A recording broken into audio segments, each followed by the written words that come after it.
What does fact check actually mean? Most people think it means I Googled it. I Googled it on the search bar and checked the headline of the news, but that's not a fact checking. That's just looking. And the gap between those two is the thing that causes a smart professional to be embarrassed by citing AI claims that turn out to be exaggerated or hallucinated fact. So if you are a consultant or an analyst, a report writer, blogger, researcher, or anyone whose name goes on the documents, this video is for you. Because the moment you put a claim in the writing for someone who will act on it, you are now responsible for that claim being true. I spent years fact-checking the claims when I was a strategy consultant. Today I'm going to define the fact-checking in 4 concrete steps, show you the one step almost nobody does properly, and walk you through end-to-end, finishing the real fact-check report that you can copy as a template for your own work. Let's go. Before we touch a single tool, let's agree on what fact-checking actually is. The real fact-checking requires 4 steps. First is finding the resource, origin of the source. Who said it first? Was it a paper, a press release? Was it Twitter? The most viral claims are 3 hops away from the source by the time they reach you, so you need to track this down. Second is read the source on its own terms. What does the paper itself actually quote? What were its methodologies, assumptions, or critically, what do authors themselves admitted but cannot tell us? This is the step that nobody does, and also the part that you can grow your critical thinking. The third is compare to the verdict in the headline. Does the headline that you read match what the paper actually reports? Or does the popular framing strip out the caveats and turn an order of magnitude estimate into the hard number? And lastly, the 4th step is write the verdict in the defensible form. So this is the part that you come up with the sentence that you can put in a report and defend in any meeting. So most people stop at step 1 because they check the origin source and then just put it in a report. But if you're watching this video and you are a smart professional, let's try to carry on the following steps that we can be more trusted and come up with accurate sources.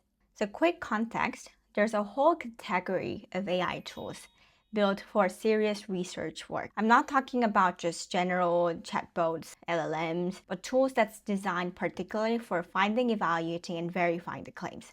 Let me name the main ones that we can understand the full landscape. The Perplexity Deep Research.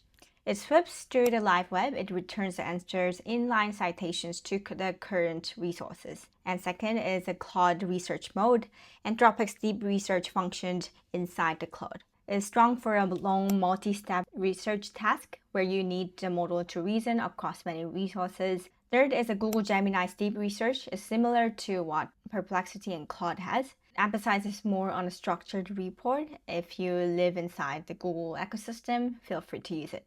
The other thing is a consensus. It is popular for a ChatGPT plugin. It's also available in Claude. It searches through the peer-reviewed studies specifically and surfaces with the literature that you agree or disagree on a question. Elicit is built for the systematic reviews. It produces structured comparison tables across the multiple papers. And lastly, SciSpace. It reads the full PDFs end-to-end.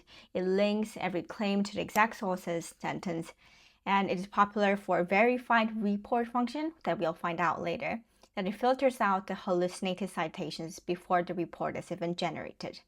So each tool has a different superpower. Today we're using 2. Perplexity Deep Research is to find the source of origin, step 1, and SciSpace for other steps. I'll use it to verify and produce the report, and let's run it. So today's claim I've come up with, AI uses a bottle of water per ChatGPT query. I've seen a couple of news articles about this. I was really confused about this too. So let's take a look and fact check it. Step 1, trace it. I'm using Perplexity Deep Research because of all conversational AI tools. I personally think it's one of the most explicitly built citation-backed source inline, which is great for the cleanest demo on this video. So let's watch the prompt structure. This is what tells the tool to act like a researcher, not a chatbot. Good, we got the paper, we got the citation, we got the Perplexity's interpretation, but I'm sure you would have experienced it. I often face a broken URLs, or some of the link is real, but the content inside doesn't match. So kind of a false citations or faulty ones. So Perplexity got at step 1. We have viewed what kind of citation they have shown, but now we need to do step 2. actually reading what's in there, and that's what SciSpace comes in. This is step 2, also step 3 and 4 altogether that you can follow easier. The step 99% of people skip, and the step that produces document at the end. This tool is called SciSpace, which is a sponsor of this video. Thanks for that. I want to be specific about why it sits here, because the other tool looks like they don't do this. Most AI research tools give a report and then let you check the citations. The honest reality of the workflow is that nobody checks, or we don't have much capacity to check it. And that's the thing about the post-hoc citation check. This post-hoc citation check is the part of the process that quietly never happens, or happens but not in a thorough way. So SciSpace Verify report kind of inverts that. The verification happens before the report is generated. The system filters claims against the actual source of documents, removes hallucination, it eliminates the duplicated references, and produces a report where every claim has already been validated against the source. So it gives you the citation that you can trust in. You don't need to double check if the citation is the solid one. You don't have to leave the page, you just need to prompt it on the SciSpace page.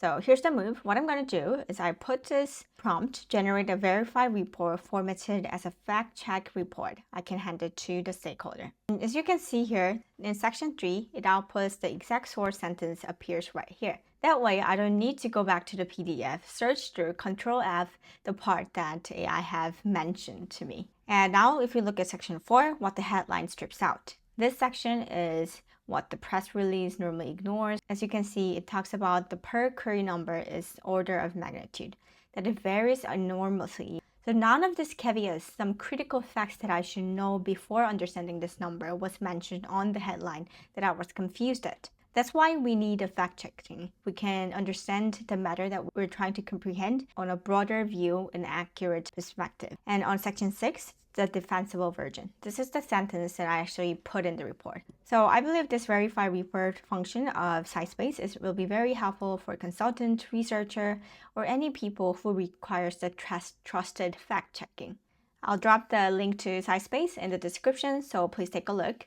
So here's the takeaway. Forget about the tools for a second. The whole tool is just one question. Can I prove the ownership of the fact that I'm presenting by a solid fact-checking steps? That's it. That's a question that you should be asking on every step when you copy and paste the output that AI generated. If you follow the step that I've suggested and also the prompt that I've shared, then you will be able to exclude and survive from this hype claim, the AI generated hallucinations. One thing to wrap up before watching this video, I'm excited to share that SciSpace is coming to Claude as a connector soon, which means you'll be able to come up with the entire fact check workflow, or come up with the Claude skill that you can put it in your Claude desktop.